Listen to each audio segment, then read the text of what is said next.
Hello and welcome to Moneylife. This is Sucheta Dalal. Today, let's talk about something different. If you, like me, are living in a city, especially one of these big metropolis cities of Mumbai, Delhi, Calcutta, Bangalore, Pune, Bangalore and Pune are also now part of the big 6 mega cities that we have in India. And you would realize that all of them are suffocating under the weight of their success, their popularity. And what that means is poor infrastructure, unplanned development, inadequate roads, crumbling public transport, massive traffic congestion, high pollution levels, rampant corruption, as is evident from the lack of civic amenities. All of this have left people so frustrated, angry, and disillusioned. All of us feel like that the minute we step onto the roads, if we are in one of these cities. Systemic failure of civic governance has eroded public trust, exposing complete lack of accountability and transparency among elected representatives and government officials. Those of you who are on X, you know that how much ever you complain, it just falls on deaf ears. Doesn't matter that they have social media handles that pretend to respond. What is the solution? Does the government not know about it? Of course it does. That is why the government launched the Smart Cities Mission in 2015, 9 years ago. The promise was 100 smart cities to modernize urban India. This initiative, like everything else, has remained largely on paper or is a repackaging of existing infrastructure with expensive new projects that cater to only a small sliver of the people, those who travel by car, and it has failed to address the real needs of people. In fact, cities like Pune have been so ill-planned that they had a massive spending and blocking of roads on a bus rapid transit system, which is now being dismantled. They've had flyovers that were built and dismantled, and the jams have remained constant for almost a decade, worsening congestion and, of course, public frustration, not to mention accidents. The solution? More promises or something concrete. So RC Sinha, probably the only Indian with an unbeatable track record of delivering viable world-class infrastructure in India, has actually offered a solution. He believes that the only way forward is to build an entirely new metro city or number of metro cities with state-of-the-art infrastructure, livable spaces, sustained urban planning. He argues that adding further pressure to the 6 existing metros will be disastrous for public health and economic productivity as well.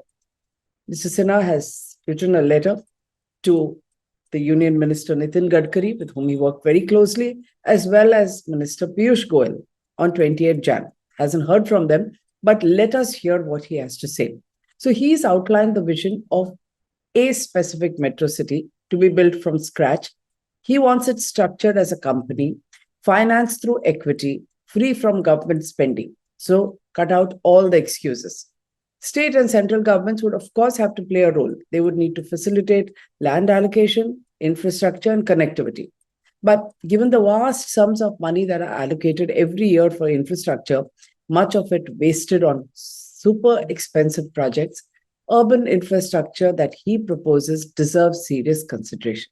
Now, let's look at some benchmarks. Mumbai is spread around 600 square kilometers. Navi Mumbai, which came up as a satellite to take the heat off Mumbai, is 370 square kilometers. Mr. Sinha has proposed a 1,000 square kilometer new city, which will have ample space for future urbanization. In fact, he has already identified one, a mega city near Jhansi. Mr. Sinha says a big chunk of barren, uncultivable land with barely any trees is already available near Jhansi in Uttar Pradesh, and it's an ideal location for planning a new metropolis with minimal ecological impact. Not just ecological impact, barren land. So not too many people are wanting to hold on to it, hopefully, unless politicians get into action wanting to extract money from it. His proposal is as follows. This city will be built through a company, which is a non-government organization, structured as a private company, with equity financing and private participation. The land will be given by the government on a 99-year lease with 10-year deferred payment facility so that the whole payment is not upfront. The railways and the Union Minister for Transport will play a role because they will need to provide expressway connectivity to integrate the city with the national transport network and major highways, and the railways will have to provide connectivity. He says all this can be done on a build, own, and transfer model, which he has implemented in the 90s. There needs to be commitment from government for water. So you need to permit this city to lift 1,500 million liters of water from a nearby perennial river. Also has been done in Tamil Nadu, so not new. He thinks that this amount of water can be reduced by recycling for non-potable water consumption. All this was planned and implemented by him at Mihan, Nagpur. I'll come to that later. He also thinks that obviously the big question will it be misused? It's a private company. How can you allow private companies to run a city? So he has proposed a governance model that will have a standing committee that has retired officials with long years of government experience in all departments that make these rules. They will frame development regulations. They will be in charge of ensuring that there is no misuse.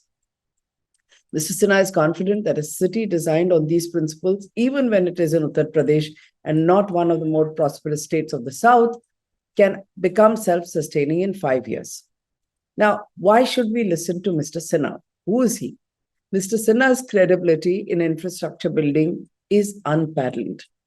At a time when we did not even have technology and mobile phones, he spearheaded the Mumbai-Pune Expressway in the 1990s, completed it in record time at half the cost that was originally bid by Reliance Industries.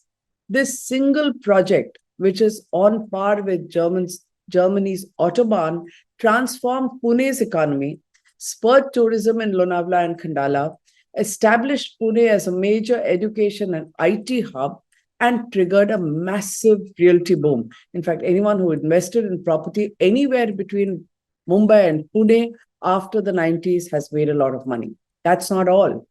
After his contract was not renewed in Maharashtra, he moved to Andhra Pradesh and helped transform Hyderabad with infrastructure, had a new law for infrastructure building, and helped build Cyberabad.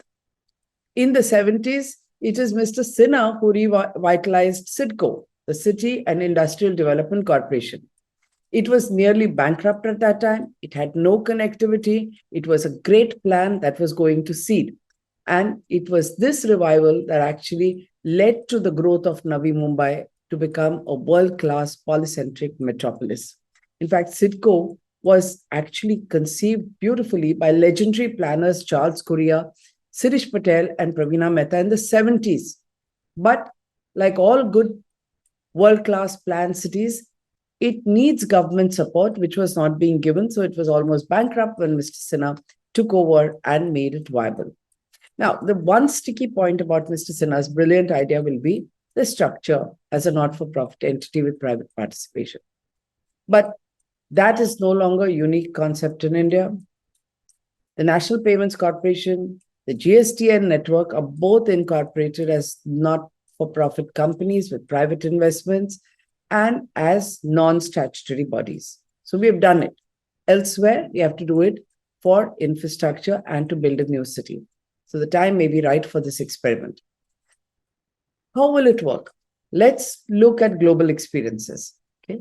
Someone pointed out to me that the last big new planned city was New Delhi, not in the last 40 years and not since economic liberalization. In fact, after economic liberalization, we have had one experiment, Amravati, which didn't take off because Mr. Naidu lost the election. What about the world? We look at only 40 years. Mr. Sinha himself would have built a huge mega city in what was an ambitious project called Mihan, Multimodal International Cargo Hub and Airport. It was an SEZ. It was scuttled for 10 years under the United Progressive Alliance government. And now for the past 10 years, despite a big speech by the Prime Minister in 2014 and Union Minister Nitin Gadkari, in fact, a mentor of sorts for Mr. Sinha, being from Nagpur, nothing has happened for the last 10 years, even under the NDA. Still should be done, but that's a different story. Globally, what has succeeded? The big success has been Shenzhen. It was a small fishing village in China. It was converted into an SEZ and transformed into a bustling metropolis which had 17 million people in 2020. Today, it's a global hub of technology, manufacturing, and urban development. India took the SEZ idea from China, allowed it to become a land grab scheme for politicians and industrialists. After there were public protests, we abandoned it. So good ideas are not enough. They can be destroyed. Even in China, it's not always worked. They planned another city called Dongtan near Shanghai. It was abandoned due to multiple reasons, primarily lack of government support. Malaysia has had another successful example, Putrajaya, which is the new administrative capital since the mid-90s. So while India was into economic liberalization, the rest of the world also was moving fast. They built this when Kuala Lumpur became very congested. Today, it boasts beautiful green spaces, planned infrastructure, and it is the administrative center of the government. Malaysia also experimented with another eco-city called Forest City, futuristic, near Johor Bahru, but that remains largely unoccupied, hasn't worked. Third success is in South Korea, Sejong City. It was built to decongest Seoul in the early 2000s. By 2012, Sejong became the administrative capital and has continued to grow. Nusantara capital city was planned as the future capital city of Indonesia, away from Jakarta, which is overpopulated and sinking. But this project is mired in controversy. So some work, some fail. India too planned Navi Mumbai. Plan was literally as an alternative capital. Today it's grown. It's got a second airport. It is expensive. But the idea was to shift the administrative seat from Mantralaya in South Mumbai to Navi Mumbai. It had to be abandoned because bureaucrats and politicians simply refused to budge. In fact, that is why Navi Mumbai was sinking until Mr. Sinha ensured connectivity. This brings to mind another project, Pimpri Chinchwad. It is one of the richest municipal corporations, in fact, the second richest after Mumbai because of industry over there. After the Rio Declaration of 1992, it was chosen as a model municipality after the Earth Summit. Wonderful work was done. I reported on it in the 90s. And it was amazing how the city was being ecologically transformed. Wastewater, incineration, things that Mumbai didn't have. But instead of building on it, that work has largely vanished, raising serious questions about whether we have the political will. So we have ideas, we have capable people, but whether political will is there to convert a good idea into reality is still a question mark. But if we want to move to a 5 trillion economy, we are talking about a short deadline, then it cannot be realized without addressing the problems of urban life. Urbanization is inevitable. Enough of studies have shown it. Long-term planning for new cities and new metros is critical because people are going to keep moving into larger cities, especially as agriculture and everything else gets more mechanized. Yes, there are challenges, there are failures, but there is no alternative to move in that direction.